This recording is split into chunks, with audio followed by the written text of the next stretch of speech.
This morning, in what U.S. officials call a highly provocative move, the Pentagon says 2 Venezuela military planes flew near a U.S. Navy ship. It appears to be a show of force, days after the U.S. military attacked this boat in the southern Caribbean, allegedly carrying drugs from Venezuela, killing 11 people. The Pentagon last night claiming the Venezuelan flights were designed to interfere with our counter-narco-terror operations. It's a war on killers. It's a war on terrorists. Just yesterday, Secretary of State Marco Rubio in Ecuador expanded the administration's crackdown on drugs flowing out of Latin America, designating 2 Ecuadorian gangs as foreign terrorist organizations and vowing to carry out more attacks on drug cartels. ABC's Matt Rivers recently traveled to Ecuador. It might not look like it, but this river is a superhighway for cocaine. Hundreds of tons of that product coming through these waters every single year, bound for Europe and the United States. And as a result, that city right there, Guayaquil, Ecuador, is at war.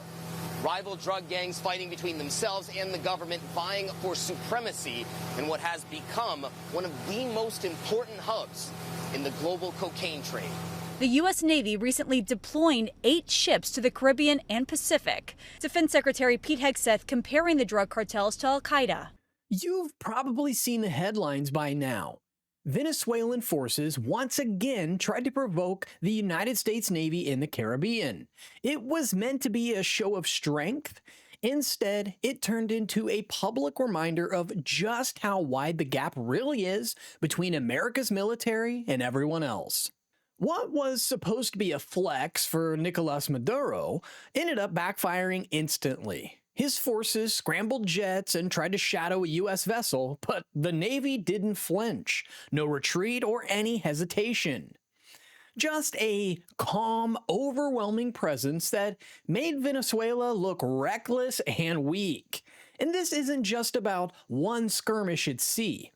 It's part of a bigger story, a collapsing regime desperate to look powerful, taking risks that it can't afford, while America under Trump is proving once again why no one in this hemisphere can match U.S. strength. So let's break down what happened, why Venezuela keeps trying these stunts, and how the United States just reminded the world who controls these waters. Here's how it went down. A U.S. Navy destroyer was out in the Caribbean running what's called a freedom of navigation operation. That's basically the Navy's way of saying these waters are open, these lanes stay secure, and no one gets to lock down international shipping just because they feel like it. It's routine for America and it's part of the job. Then Venezuela decided to make it dramatic. Out of nowhere, a pair of jets scrambled and came in low, trying to shadow the American ship. On state TV, Maduro's people spun it as a warning to the U.S. Navy, as if they were telling Washington to back off. But here's the thing. The destroyer, it didn't back off. It didn't swerve or change course. The crew didn't even flinch. They stayed on mission, calm and steady, like they've done 100 times before. Meanwhile, those Venezuelan jets circled, made their little show, and then quietly peeled away once it was clear they weren't going to get a reaction. So, what was supposed to be this big show of strength for Maduro, it turned into the exact opposite. His military looked reckless, the US Navy looked unshaken, and instead of intimidating America, all they did was prove once again that Venezuela is punching way above its weight. That's the part people need to understand. When a U.S. destroyer is out there, it's not just a ship in the water. It's a floating reminder of American dominance. And the contrast couldn't have been clearer. Venezuela tried to bark, and the United States didn't even bother to growl back. So, why does Venezuela even keep trying this? I mean, if every time they run up against the U.S. Navy, it ends the same way, with them looking weak, then why risk it? Well, the answer is simple. It's politics. Nicolas Maduro is boxed in. His economy has collapsed, oil production is a fraction of what it once was, and sanctions from Washington are choking off whatever revenue he has left. On top of that, the Venezuelan people, they're restless. Millions have left the country. Protests keep popping up, and trust in the regime is at rock bottom. So, what does Maduro do? He reaches for the oldest trick in the dictator playbook: create an external enemy, rally people with nationalism, pretend the real problem isn't failed policies or corruption, it's America. That's why he scrambles jets and points cameras at the US Navy. But there is a problem with that strategy.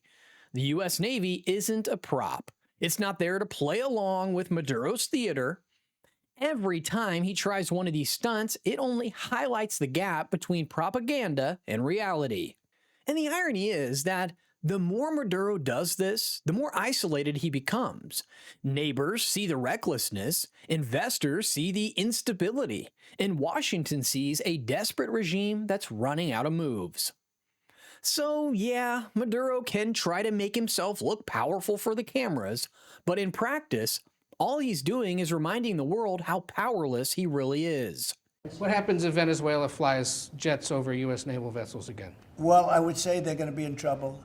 We'll let them know about that. We heard that happen, but it wasn't really over, not like they described. But I would say, General, if they do that, you have a choice of doing anything you want, okay? If they fly in a dangerous position, I would say that you can, you or your captains can make the decision as to what they want to do, all right? Sure.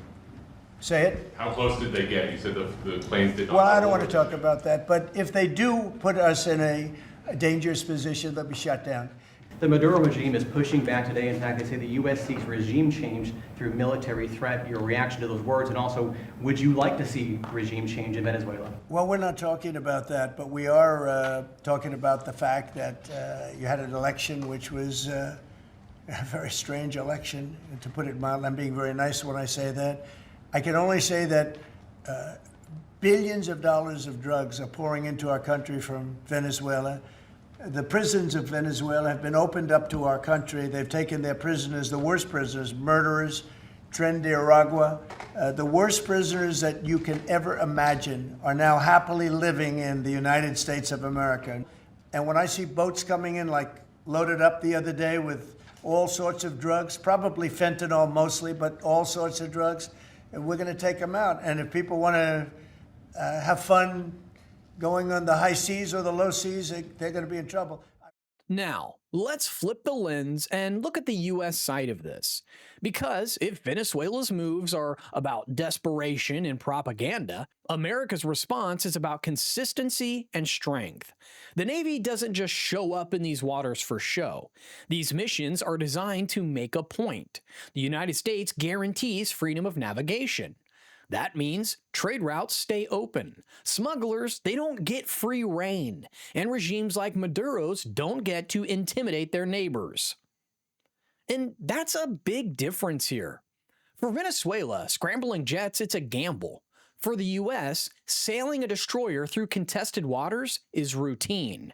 The crew doesn't need to puff their chest or put on a performance. Their presence alone is the message. And when you listen to defense officials talk about this kind of thing, the line is always the same: deterrence.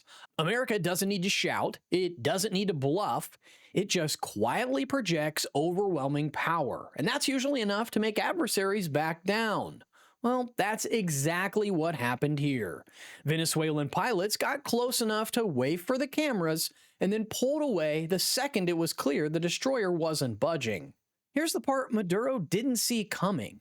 By trying to rattle the US Navy, he didn't just fail, he made things far worse for himself on multiple fronts.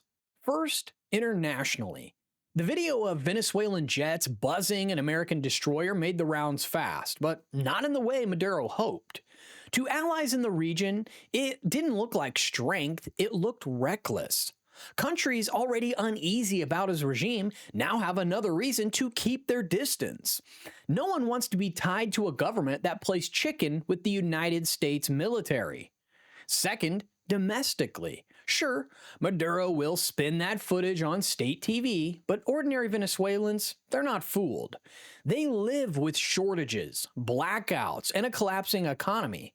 They know these stunts don't put food on the table. If anything, it reminds them how desperate their government is to change the subject from the real problems inside the country. And third, strategically. Instead of intimidating Washington, Maduro gave the U.S. even more justification to tighten sanctions and expand its naval presence in the Caribbean. Think about that. The very move meant to push America back actually pulled America closer. That is the definition of a backfire. We have Venezuela acting up in a different way. They continue to send people that we rebuff to our border. They continue to send drugs into our country. Venezuela, they've been very nasty, and we can't let that happen. But we have other countries too. We do have, and this is just getting a little off subject, but we have now the safest border we've ever had. And the timing couldn't have been worse. With the White House already keeping a close eye on Venezuela's ties to Russia and Iran, this stunt just moved Caracas higher up the priority list. What was supposed to be a warning turned into a gift for U.S. policymakers. Venezuela ended up weaker, more isolated, and more vulnerable than before. What happened off the coast of Venezuela isn't just about one skirmish at sea. It's a part of something bigger. Maduro's regime doesn't act in a vacuum. Behind him are foreign players who would love to see America distracted or even pushed out of the hemisphere. Look at the partnerships he's leaned on. Russia has sent advisors and flown bombers into Venezuela before, trying to show that it can project power in America's backyard. Iran has shipped fuel, weapons, and even intelligence support to keep Maduro's regime afloat. And China, while less visible, they have been pumping loans and investments into Caracas for years, hoping to expand its footprint in Latin America. So when Venezuelan jets buzz a U.S. destroyer, it's not just about Caracas flexing, it's about those bigger powers testing Washington's resolve. They want to know, will America pull back or will it stand firm? And the answer once again is clear. The U.S. Navy doesn't retreat. Under Trump, America made it very clear that the Western Hemisphere is not up for grabs. Freedom of navigation, regional stability, and U.S. dominance in these waters aren't negotiable.